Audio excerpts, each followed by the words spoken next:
Allora, qui ci troviamo vicino al cantiere dell'Aquarius e siamo evidentemente in un ambito di duna grigia con vegetazione erbacea, cioè habitat prioritario, non particolarmente ben mantenuto. Ci sono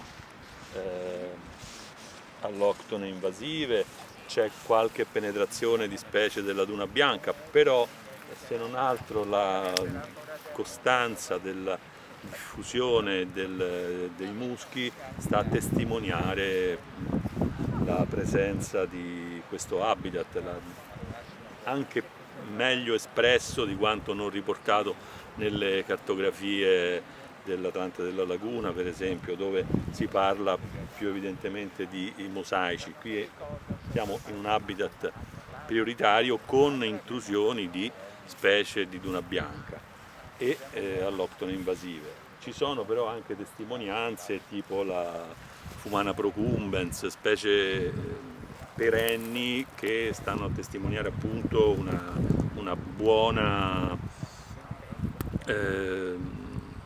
struttura, diciamo, di questo habitat.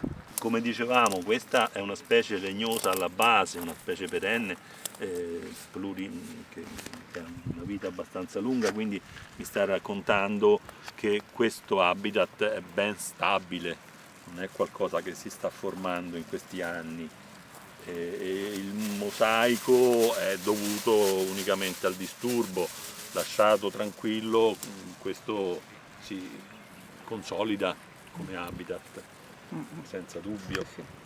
Tutti gli ambienti di costa sono importanti e andrebbero in qualche modo salvaguardati, perché comunque delle strisce sottili di habitat con delle forti pressioni antropiche.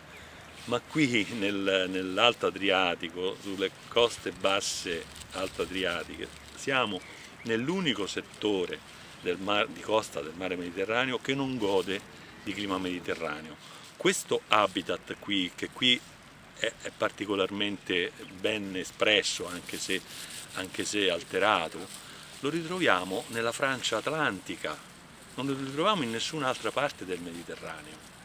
È habitat prioritario come tanti altri habitat prioritari, ma essendo in ambiente mediterraneo un habitat prioritario tipico della regione temperata, a mio modo di vedere è doppiamente prioritario.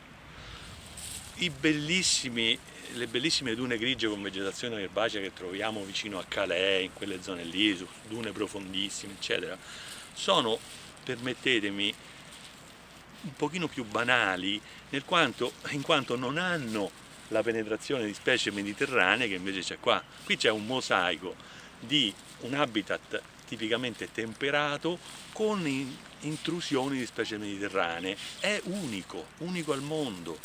Lo troviamo solo qui, anche se un po' alterato, però si può recuperare facilmente. Gli obiettivi dovrebbero essere quelli di migliorare la qualità di quest'habitat e non trattarlo come se fosse erbaccia.